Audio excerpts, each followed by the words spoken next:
9 janvier 2019, San Antonio, Texas. La résidence sécurisée d'Anqua Springs. Des maisons à 1 million de dollars. Une sécurité 24 heures sur 24. Des caméras de surveillance partout où vous regardez.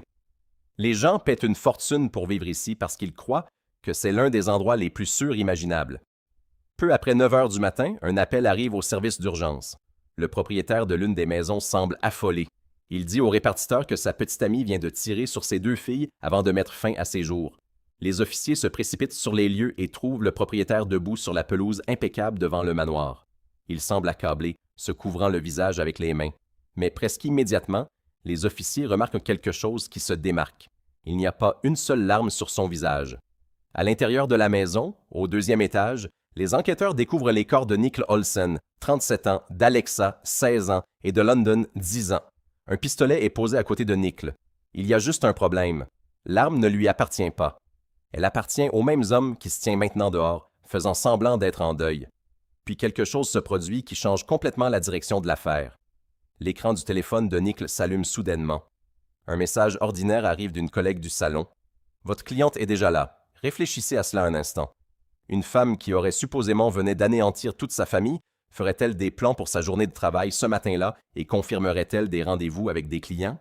Comment l'une des maisons les plus sécurisées du Texas est-elle devenue le théâtre d'un crime aussi dévastateur? Et pourquoi le seul adulte survivant a-t-il offert aux enquêteurs une explication toute prête dès le début? Pour répondre à ces questions, nous devons découvrir qui exactement s'est retrouvé sous ce toit et quels secrets il cachait. Pour comprendre comment ces personnes ont fini par vivre dans la même maison, nous devons remonter plusieurs décennies en arrière. Ce que nous trouvons, ce sont 2 mondes complètement différents qui, dans des circonstances normales, ne se seraient jamais croisés. Commençons par la femme. Nick Olsen est né en 1981 et a appris très tôt ce que signifiait perdre les personnes qui lui étaient les plus chères. En 1988, son père est décédé d'une overdose fatale impliquant des substances prohibées. En 2001, sa mère est morte d'une maladie cardiaque. La vie a forcé Nick à grandir vite. À 15 ans, elle est devenue mère de son fils Skyler. 2 brefs mariages ont suivi. D'abord James Nobles, puis Carlos Montes, un marine des États-Unis. Après son divorce d'avec Carlos, elle a continué à élever sa fille aînée. Plus tard, elle a entamé une relation avec Héctor Biescas et ensemble, ils ont accueilli sa fille cadette. La vie semblait déterminée à mettre cette famille à l'épreuve à chaque tournant. À un moment donné, les obligations impayées de pension alimentaire liées à son premier mariage s'élevaient à 24 000 $. Nick prenait tout le travail qu'elle pouvait trouver. Elle a passé du temps à travailler à la caisse d'un restaurant mexicain où une partie de chaque chèque de paie était automatiquement retenue pour aider à couvrir la dette. Finalement, elle s'est formée comme cosméticienne. Pendant les 10 années suivantes, la mère de 2 filles a pratiquement vécu dans les salons JC. Elle faisait des doubles shifts, des triples shifts. Elle se poussait à la limite, se soutenant elle-même, son fils et ses filles par le seul travail acharné. Chaque dollar qu'elle gagnait venait de longues heures, de détermination et d'un refus d'abandonner, peu importe à quel point les choses devenaient difficiles. Maintenant, regardons de plus près l'homme qui se tenait sur cette pelouse ce matin de janvier. Charlie Wheeler est né en 1986 dans une famille aisée de Fredericksburg, au Texas. Ses parents possédaient un immense ranch et faisaient des millions grâce à des contrats dans l'industrie pétrolière. Charlie a abandonné l'université lors de sa première année et a suivi les traces de son père dans le rodéo professionnel. Plus tard, il a utilisé ses gains pour lancer une société de sécurité qui travaillait avec des entreprises de production pétrolière.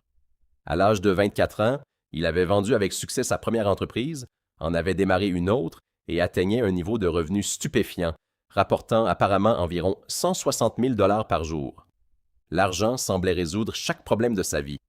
Son historique d'accrochage avec les forces de l'ordre ressemble à l'histoire de quelqu'un qui croyait que les règles ne s'appliquaient tout simplement pas à lui.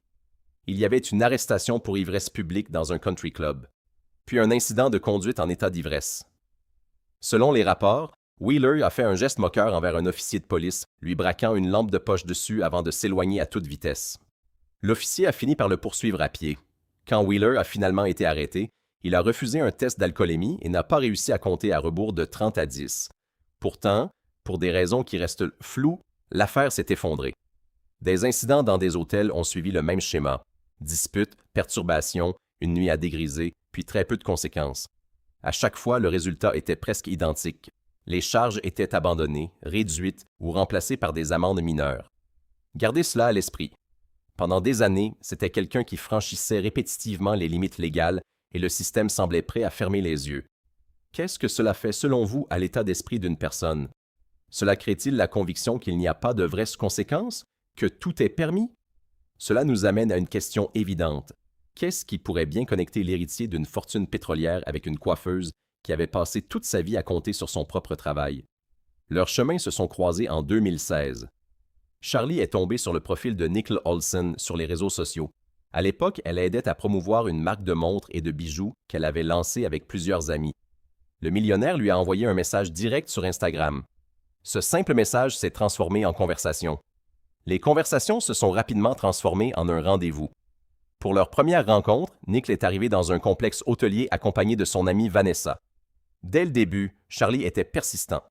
Avant longtemps, la relation a commencé à évoluer à un rythme remarquable. En avril 2017, Charlie a acheté le même manoir à Anaqua Springs, qui deviendrait plus tard le centre d'intérêt des enquêteurs.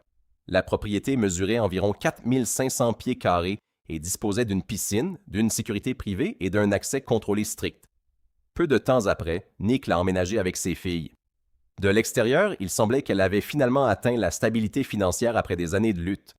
Charlie lui a offert l'opportunité de cesser de travailler entièrement et de vivre de ses revenus. Nick l'a refusé. Elle a continué à faire des shifts au salon et a maintenu sa propre source de revenus. Et honnêtement, ce détail est important.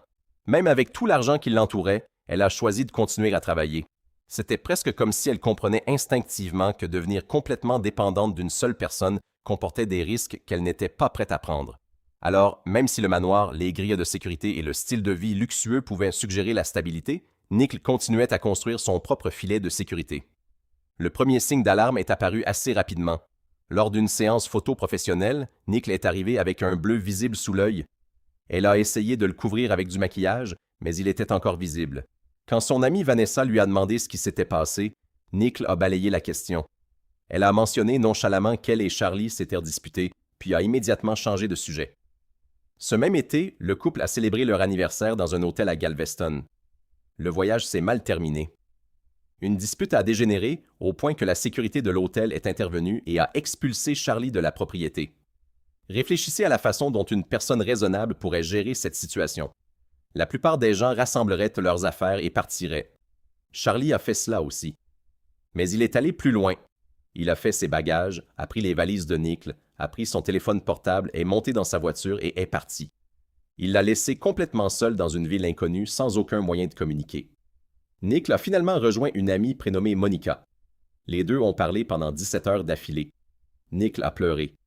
Elle a décrit une humiliation continue et une pression émotionnelle constante. Plus important encore, elle a fait une déclaration ferme. « Je le quitte. » Du moins, c'était le plan. Le lendemain même, elle a pris un avion et est retournée au manoir. Après cette conversation, Monica a complètement disparu de la vie de Nick. Au fil du temps, le contrôle de Charlie est devenu de plus en plus apparent. En janvier 2018, Nick et Vanessa sont allés ensemble à un match de basketball. Pendant qu'elles étaient sorties, Charlie a appelé le téléphone de Nick encore et encore à plusieurs reprises. Finalement, il a exigé que Vanessa prenne la ligne. Puis il a prononcé un commentaire glaçant. « Tu as de la chance que je la laisse même sortir avec toi. » Plus tard dans la soirée, les deux amis se sont rendus dans un club de jazz. Les appels ont recommencé. Charlie avait tracé leur nouvel emplacement et a ordonné à Nick de rentrer immédiatement à la maison.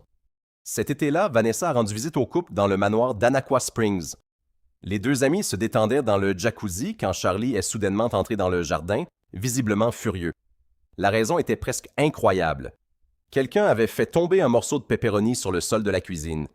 Charlie a ordonné à Nick de sortir de l'eau et de nettoyer après ses filles. Il l'a fait d'une manière qui semblait intentionnellement publique et dégradante. Peu de temps après, une autre dispute a éclaté quand le système audio de la maison a eu un dysfonctionnement. Encore une fois, Charlie a tout mis sur le dos des filles de Nick. L'atmosphère est devenue si inconfortable que Vanessa est partie seulement 2 heures après son arrivée. En partant, elle a regardé Nick et lui a dit quelque chose qui lui est resté. « Tu ressembles à une invitée dans ta propre maison. » Nick a hoché la tête silencieusement. « C'est la maison de Charlie, pas la mienne. » Vanessa ne les a plus jamais rendu visite. À ce stade, l'isolement de Nick était presque total. Avant longtemps, Elle quittait rarement la résidence sécurisée, sauf pour aller travailler ou quand Charlie l'approuvait personnellement. Tout au long de 2018, les tensions à l'intérieur du manoir ont continué à monter. Nous ne savons pas exactement ce qui se passait derrière ces portes closes. Ce que nous savons provient des dossiers judiciaires. Au cours d'une période de 12 mois, des unités de patrouille ont été envoyées à cette adresse à 4 reprises distinctes. Les documents ne révèlent pas ce qui a déclenché ces appels, mais ils établissent un fait important. Quelque chose d'assez grave pour attirer l'attention des forces de l'ordre continuait à se produire à l'intérieur de cette maison. À cette époque, Nick était devenu de plus en plus renfermé et s'était presque complètement coupé du monde extérieur. Ce que personne ne réalisait à l'époque, c'est que Nick avait déjà commencé à élaborer un vrai plan de sortie. Environ un mois avant la tragédie, elle a commencé à rechercher activement un nouveau logement. Ce n'était pas une décision émotionnelle prise sous le coup de la colère. C'était calculé, méthodique.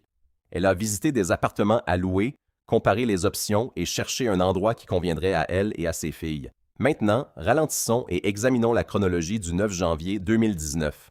Cette journée est absolument cruciale parce que les événements de ces dernières heures contredisent directement l'histoire qui serait plus tard présentée comme la vérité. Ce matin-là, Nick a consulté ses emails et a trouvé un message du bureau de gestion d'un complexe d'appartements. L'unité qui l'intéressait était enfin disponible. Les formalités pouvaient avancer. Elle pouvait signer le bail. Elle pouvait commencer à déménager ses affaires. Pour la première fois depuis longtemps, elle avait une voie claire vers l'indépendance.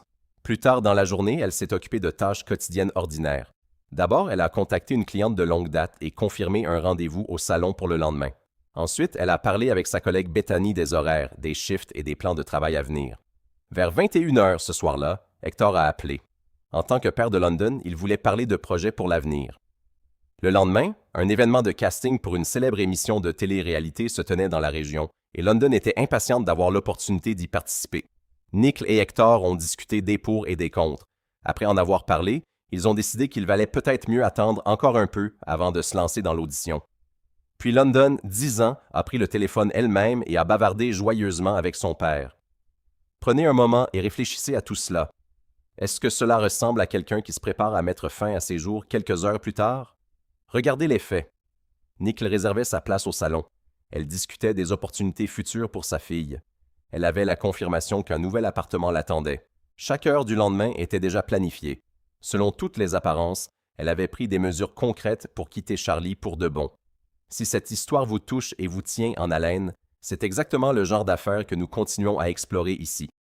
Abonnez-vous pour ne manquer aucune prochaine affaire, et si vous voulez soutenir ce travail, un like fait toute la différence. Alors que la soirée du jeudi avançait, tout semblait normal. L'atmosphère à l'intérieur de la maison paraissait calme. Nick échangeait des messages avec Vanessa et bavardait avec plusieurs autres amis et connaissances. Personne n'a remarqué de signes de panique. Personne n'a remarqué de désespoir. Rien dans ces messages ne suggérait que quelque chose n'allait vraiment pas. Puis tard ce soir-là, Charlie est rentré à la maison. Selon des déclarations ultérieures, c'est à ce moment-là qu'une grande dispute a éclaté. Le calme avait disparu. Le désaccord était suffisamment important pour que Charlie le décrive plus tard aux enquêteurs comme extrêmement grave. Peu de temps après, il a démarré son véhicule et est sorti par les grilles de la résidence. Selon sa version originale, il allait passer la nuit chez un ami. Et c'est là que l'histoire commence à soulever des questions difficiles.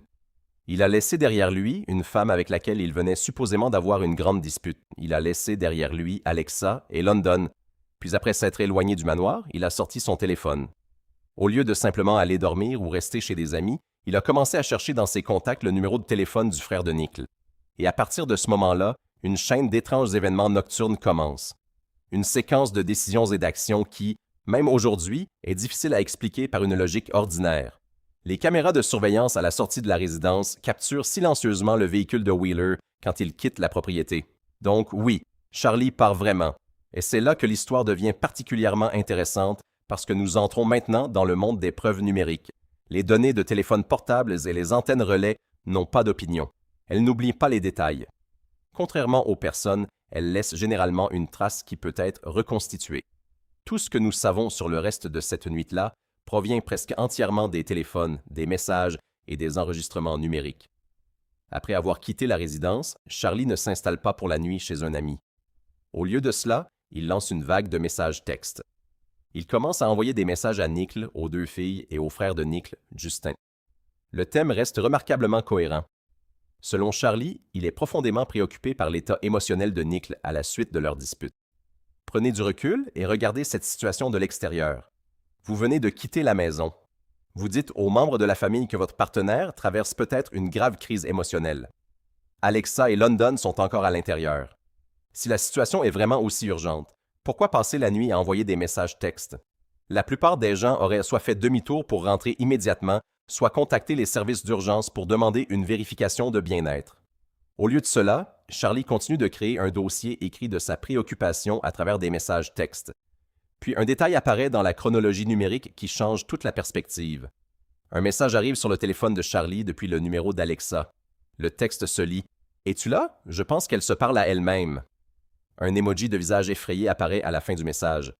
Réfléchissez soigneusement à ce texte. Pourquoi une adolescente demanderait-elle si le propriétaire était à l'intérieur de la maison alors qu'il venait supposément de partir après une grande dispute? Et remarquez à quel point ces mots s'insèrent parfaitement dans l'explication qui serait plus tard offerte sur l'état mental de Nickel. Les téléphones enregistrent les messages. Ils n'enregistrent pas qui tenait physiquement l'appareil au moment où un message a été envoyé. La technologie peut montrer qu'un texte a été transmis. Elle ne peut pas toujours identifier la personne qui l'a tapé. Alors que l'horloge approche de 23 heures ce soir-là, l'activité se déplace vers le téléphone de Nickel. Exactement 5 appels sortants sont effectués. Le premier appel va à la mère de Charlie. Elle ne répond pas. Les 4 appels restants sont dirigés vers les services d'urgence. Prenez un moment pour considérer cela. 4 tentatives distinctes sont faites depuis le téléphone de Nickel pour joindre les répartiteurs d'urgence. Un seul de ces appels se connecte avec succès. Un répartiteur répond, mais il y a un silence total à l'autre bout du fil. Pas de cris, pas de conversation, pas de chuchotement, pas de son qui explique clairement ce qui se passe. Avant que l'appel puisse être entièrement tracé, la connexion est perdue. L'appel se termine avant que les opérateurs puissent déterminer l'emplacement précis de l'appelant. Aucun rappel n'est effectué par le répartiteur. Le matin du 10 janvier arrive. À 7h30, Charlie contacte à nouveau le frère de Nickel. Son message se lit « Tu as eu de ces nouvelles? Devrais-je appeler la police? » Il attend encore 1h30. C'est seulement après 9h le lendemain matin que son véhicule retourne sur la propriété. Il entre à l'intérieur et passe l'appel aux forces de l'ordre, le même appel qui a ouvert toute cette histoire. Les caméras de sécurité à la grille ont confirmé qu'il était physiquement absent de la maison pendant la nuit. Les téléphones avaient précrit ce qui semblait être une chronologie numérique parfaite. Les enquêteurs devaient maintenant comparer cette chronologie avec les preuves physiques à l'intérieur du manoir. Et c'est là que l'enquête commence à prendre des tournures que beaucoup d'observateurs ont trouvé difficiles à comprendre. La scène est traitée, les corps sont retirés, l'affaire passe officiellement entre les mains des enquêteurs. Le shérif du comté de Bexar, Javier Salazar, se présente devant les journalistes. Il identifie Wheeler comme une personne d'intérêt. Au même moment, cependant, le médecin légiste du comté présente une conclusion remarquablement définitive. Selon la constatation officielle, l'incident impliquait les décès des 2 filles, suivi de Nickel qui aurait mis fin à ses jours. Faisons une pause et appliquons une logique de base. Quelles preuves ont soutenu une conclusion aussi ferme si tôt dans le processus? Dans les affaires impliquant des armes à feu, l'une des questions médico-légales les plus importantes est de savoir si des résidus d'une arme déchargée peuvent être trouvés sur les mains de la personne qui est censée l'avoir tirée. Des tests ont-ils été effectués sur les mains de Nickel? Des tests similaires ont-ils été réalisés sur Charlie quand il est revenu le lendemain matin? Les autorités n'ont jamais rendu public ces résultats. Aucun document n'a jamais été présenté au public montrant une preuve définitive que Nick l'avait physiquement tiré l'arme. Il y a un autre détail crucial que nous devons garder à l'esprit. L'arme à feu était légalement enregistrée au nom de Charlie Wheeler. Selon les dossiers, elle était habituellement rangée dans sa table de chevet et était prétendument conservée là sans le cran de sécurité enclenché. Naturellement, ces empreintes digitales seraient attendues sur cette arme. Et parce que le couple vivait ensemble, la présence de ces traces biologiques n'importe où à l'intérieur de la chambre pouvait facilement s'expliquer comme un contact quotidien ordinaire. Regardez maintenant les actions du seul adulte survivant lié à la scène. Plutôt que d'aider activement les enquêteurs et de répondre aux questions, Charlie a rapidement engagé des avocats. Il a refusé toute coopération supplémentaire avec les enquêteurs. Mais ce qui se démarque encore plus, c'est la façon dont il a interagi avec les familles endeuillées. Quelques heures plus tôt, il envoyait message après message exprimant son inquiétude pour l'état émotionnel de Nickel.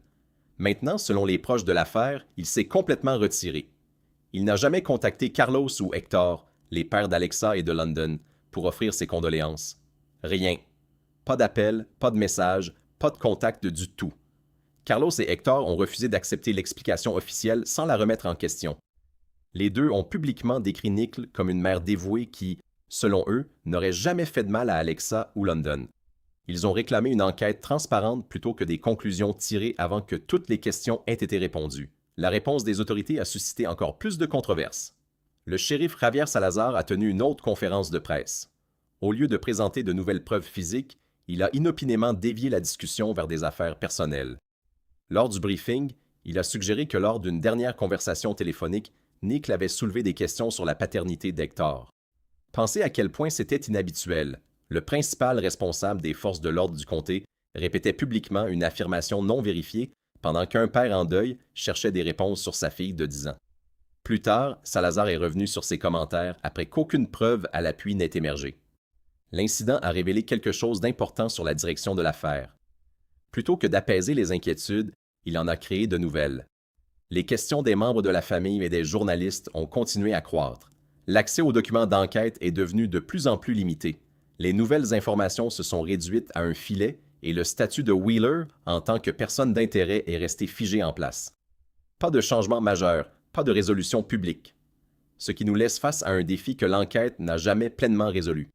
Prendre la piste numérique de cette nuit-là et la comparer avec les réalités physiques de ce qui s'est passé à l'intérieur de la maison. Plaçons maintenant les relevés des antennes relais à côté de la disposition physique du deuxième étage.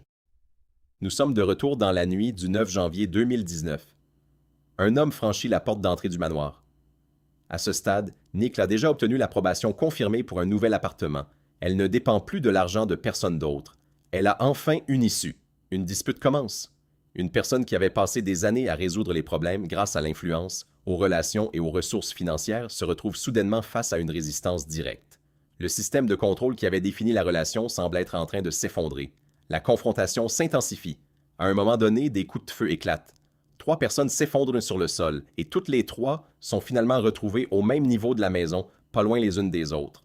Et selon les questions qui entoureraient plus tard l'affaire, c'est le moment où la scène a peut-être commencé à prendre une signification très différente, parce que quelqu'un aurait besoin que les faits correspondent à une explication particulière. Regardez la situation à travers le prisme de la logique simple. Si vous quittez une maison parce que vous êtes vraiment inquiet du comportement instable de votre partenaire, sachant qu'Alexa et London sont encore à l'étage, laisseriez-vous une arme à feu chargée à portée de main? La plupart des personnes ressentant une vraie inquiétude auraient instinctivement emporté l'arme avec elles, ou au moins l'auraient mise en sécurité quelque part hors d'accès. Pourtant, l'arme à feu est restée exactement là où elle deviendrait plus tard une pièce maîtresse du récit officiel. Puis les téléphones entrent en scène. Qui a physiquement déverrouillé l'appareil d'Alexa et envoyé le message sur quelqu'un qui se parle à lui-même? Si une adolescente effrayée se cachait vraiment et tapait ce texte en urgence, pourquoi les 3 personnes ont-elles été finalement retrouvées ensemble sans aucune indication évidente d'une tentative de fuite? Un écran tactile ne conserve pas les empreintes digitales sur un clavier virtuel. Le message existe. L'identité de la personne qui l'a tapé est une toute autre question. Et cette piste numérique correspond remarquablement bien à l'explication ultérieure selon laquelle Nickel avait soudainement subi une dépression mentale. Puis nous arrivons à ce qui est peut-être la partie la plus troublante de la chronologie. Repensez à ces 4 appels silencieux passés au service d'urgence. Étaient-ils les dernières tentatives d'une femme blessée essayant d'obtenir de l'aide? Ou quelqu'un d'autre manipulait-il un téléphone, consultait les journaux d'appel, supprimait des informations et déclenchait accidentellement une séquence d'appels d'urgence, laissant les répartiteurs avec rien d'autre que le silence à l'autre bout du fil? Ces questions alimentent le débat depuis lors. À un moment donné, l'arme à feu est trouvée positionnée à côté du corps de Nickel, et ce n'est qu'après que chaque élément de la scène semble être en place qu'un moteur de véhicule démarre à l'extérieur. Quelques instants plus tard, ce véhicule passe par les grilles de la résidence. Les caméras de surveillance ont enregistré Wheeler quittant la propriété. Comparez ces deux réalités un instant. Une personne ne peut pas partir en claquant la porte après une dispute, s'éloigner en voiture et en même temps être responsable d'événements qui s'étaient déjà déroulés à l'intérieur de la maison. Les preuves numériques sont impitoyables en ce qui concerne les chronologies. Les images de sécurité montrent Charlie partant après que les événements critiques se soient déjà produits, pas avant. À partir de ce moment-là, l'activité se déplace à l'extérieur de la résidence sécurisée. Tout au long de la nuit, il continue d'envoyer message après message, construisant l'image d'un partenaire inquiet. Pendant ce temps, à l'intérieur du manoir, la scène est restée inchangée. Finalement, l'enquête atteint une impasse. Quand les autorités cessent de fournir des réponses, les familles commencent souvent à chercher les leurs. En 2020, Carlos et Hector ont déposé des poursuites civiles contre le seul résident survivant du manoir. Leur demande était simple, négligence et conduite imprudente qu'ils croyaient avoir contribué au décès d'Alexa et de London. Leur argumentation s'est concentrée sur les contradictions dans la propre version de Charlie des événements. Même si quelqu'un accepte la version officielle des événements, la question reste la même. Charlie avait répétitivement dit aux autres que Nick était en grande détresse émotionnelle. Il prétendait être profondément préoccupé par son comportement. Il savait également qu'Alexa et London étaient à l'intérieur de la maison. Pourtant, il aurait prétendument laissé une arme à feu chargée derrière lui. Les familles ont soutenu que créer une telle situation soulevait en soi de sérieuses questions. Les forces de l'ordre n'ont offert aucune réponse publique. À mesure que la frustration grandissait, les familles se sont tournées vers Project Cold Case, une organisation à but non lucratif qui met en relation des familles avec des enquêteurs expérimentés pour examiner des affaires non résolues. Les solutions officielles devenant de plus en plus difficiles à obtenir, les proches ont poursuivi toutes les voies légales disponibles dans un effort pour maintenir la recherche de la vérité en vie. La pression atteint son apogée lors de Thanksgiving, l'une des fêtes familiales les plus importantes en Amérique. Hector choisit ce jour pour rendre publique sa frustration. Il organise une manifestation devant le département de police pour réclamer la transparence et un vrai examen des preuves physiques. Mais le département ne bouge pas. Des années se sont écoulées et l'affaire impliquant 3 corps à l'intérieur d'une résidence sécurisée reste officiellement non résolue. La conclusion du médecin légiste selon laquelle Nick a mis fin à ses jours après les décès de ses filles n'a jamais été publiquement étayée par le type de preuves médico-légales que beaucoup s'attendaient à voir. Et l'homme dont les empreintes digitales pouvaient légalement apparaître partout dans cette chambre, simplement parce que c'était sa maison, reste libre. Nous avons commencé cette histoire à l'intérieur d'Anqua Springs, un endroit construit autour de caméras de surveillance, de grilles gardées et de la promesse de protection. C'est là que réside l'amère ironie. Le système a fonctionné, juste pas de la manière dont les gens l'imaginaient.